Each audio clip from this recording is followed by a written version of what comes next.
সমাচার, সত্যের সন্ধানে।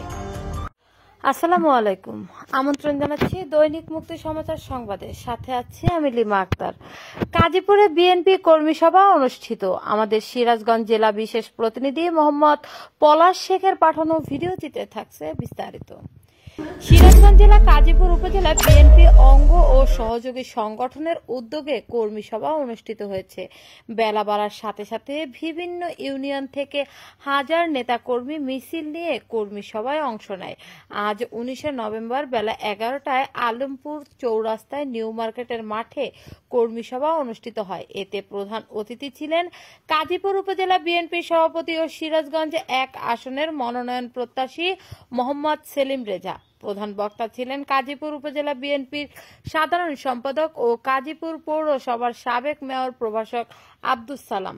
গাজীপুর উপজেলা বিএনপির সভাপতি মোহাম্মদ সেলিম রেজার সভাপতিত্বে অনুষ্ঠিত কর্মী সভায় অন্যান্যের মধ্যে বক্তব্য রাখেন উপজেলা বিএনপির সভাপতি সিনিয়র সহ সভাপতি SM গাজী মাজহারুল ইসলাম আনোয়ার, যুগ্ম সাধারণ সম্পাদক সাইদুল ইসলাম, যুগ্ম সাধারণ সম্পাদক শহীদুল ইসলাম বাবু, সাংগঠনিক সম্পাদক নাসির উদ্দিন রতন, সাংগঠনিক সম্পাদক হাজী মিজানুর রহমান বাবলু, কৃষক দলের সভাপতি হযরত আলী বাবু, সাধারণ সম্পাদক AK ফজলুল হক মঞ্জু সরকার, মৎস্যজীবী দলের আহ্বায়ক নূর মোহাম্মদ, যুব দলের আহ্বায়ক মঞ্জুর রশিদ রানা, সদস্য সচিব মুজিবুর রহমান লেবু, স্বেচ্ছাসেবক দলের আহ্বায়ক মোহাম্মদ জুয়েল রানা, সদস্য সচিব SM শামীম রেজা, ছাত্র দলের আহ্বায়ক রাশেদুল হক রিপন, যুগ্ম আহ্বায়ক মোহাম্মদ আশিক মাহমুদ প্রমুখ।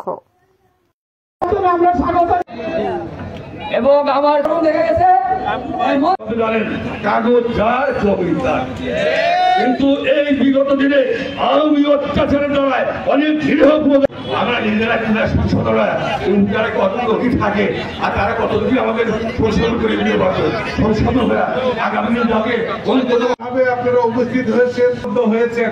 আগামী নির্বাচনে মধ্যে ইনশাল্লাহ এইভাবে ঐক্যবদ্ধ থাকলে গাজীপুরে কি ধানের শীষের কোনো বিকল্প আছে?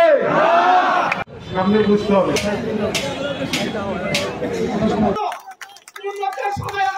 এই জনগণের ভোট একটা বিশাল মিছিল বাংলাদেশ আমার জাতীয় দল সহ সকল 54 বছর বেলায় আরেকটি স্বাধীনতার যুদ্ধ কিন্তু সংগঠিত হয়ে গেছে।